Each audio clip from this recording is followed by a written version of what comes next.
I haven't finished a full book in over 6 months, and every time I try, I catch myself reaching for my phone, sometimes after just one page. It's like my brain is wired to crave quick hits of dopamine, and the quiet focus that reading demands feels almost impossible. And maybe you have felt this too. Maybe it's when you're trying to study, textbook open, highlighter in hand, and suddenly you're scrolling through Instagram without even realizing it. Like your brain cannot sit still anymore. I open TikTok to check something, 5 minute max. That's a plan. But suddenly it's 2 a.m. in the morning, my eyes are dry, my brain feels like fried, and I have no idea where the time went. And the worst part, I know that it's messing with me. I don't really like it. I don't really enjoy schooling, but I just cannot stop. I know that it's rewiring something in my head, but I cannot stop. If that sounds familiar, you are not lazy. You are being manipulated. And I wanted to understand what the social media is actually doing to our brain. Why do we feel like that after we scroll for that long? So I did some digging, and what I found actually scared me. Back in 2016, a neurobiologist conducted a simple experiment with mice. He placed them on a cage with a button. Each time they press the button, a sensor activates a part of their brain that releases dopamine. The chemical responsible for feelings of pleasure. With every press, the mouse gets a surge of happiness. Dopamine is what makes experiences like eating chocolate, scrolling on the social media, playing video games, or doing something good in general feel enjoyable. Once the brain connects a specific action with that pleasure, it starts chasing the feeling. So the mice kept pressing the button again and again until they stopped eating, drinking, sleeping, or even mating. Without intervention, they would have died happy. For them, nothing mattered except pressing that button. Sounds crazy, right? But we are not that different. Now imagine that every time someone presses a button, it generates profit for someone else. That's the foundation of an economy built on attention. Companies design systems that create intense psychological needs while looking harmless on the surface, so users become hooked without even realizing it. And the today social media platforms have perfected this model. Whether it's scrolling through a short video or watching suggested content, every interaction delivers a tiny dopamine hit. Just like the mice, people return again and again, often without even knowing why. These platforms have effectively put that dopamine triggering button right into our pockets. And the scary part is we don't even realize that we are in the cage, but we are. Social media can entertain you, it can inform you, sometimes it even helps you learn. But that is not why it exists.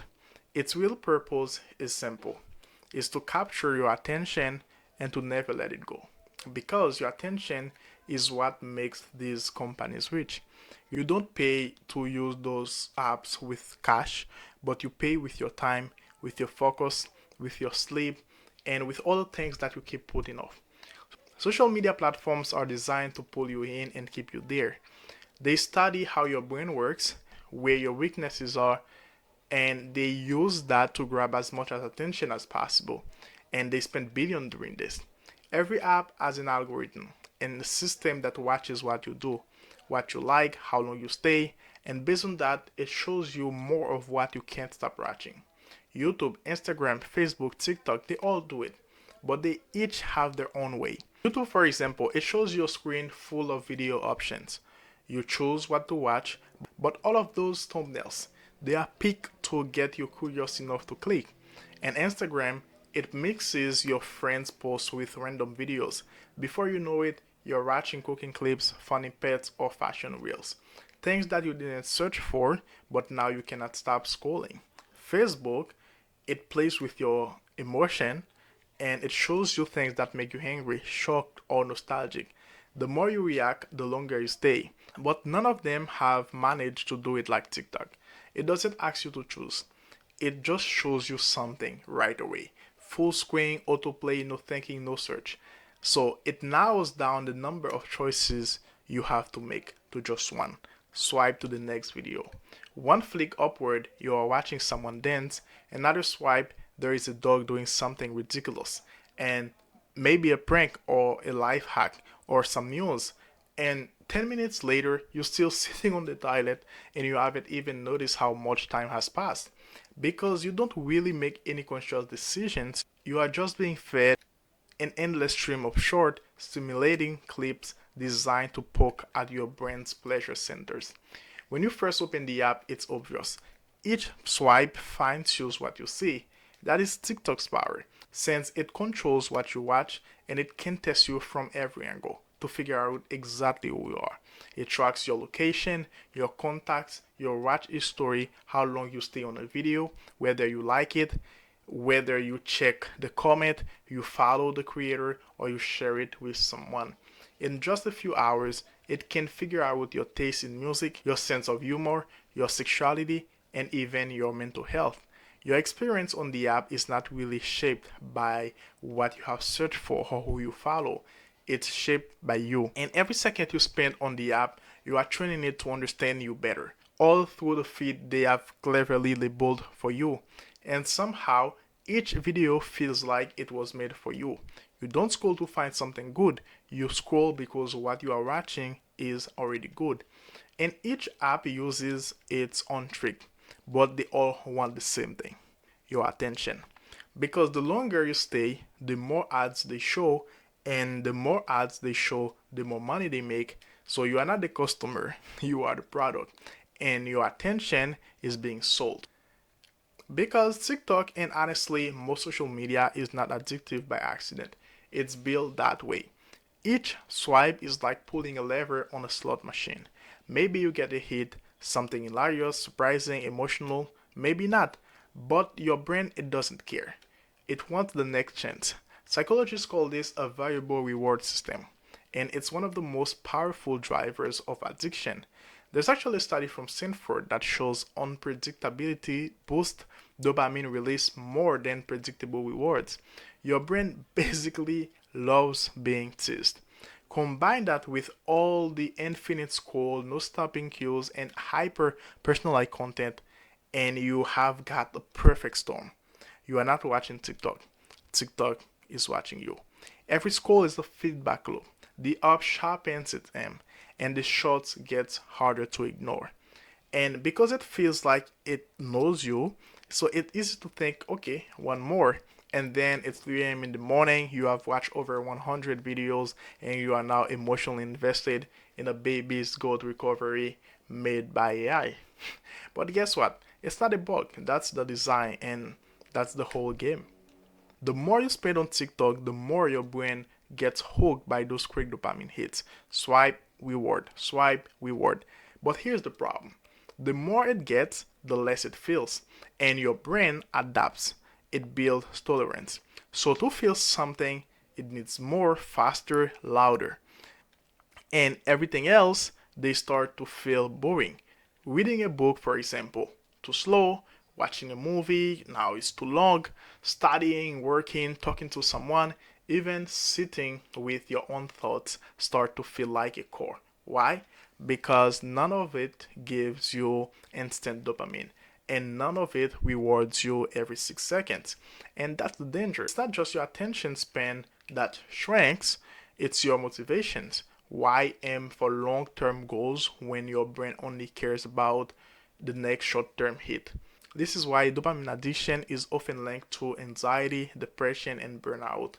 It pulls you out of the present, and more dangerously, it disconnects you from your future. You lose the mental space that you need to think deeply, to focus, to imagine, to make smart decisions. And even creativity takes a hit. Creativity comes from boredom, from slowness, from stillness. But when your brain is constantly flooded with cheap stimulation, it forgets how to sit still. And yes, it's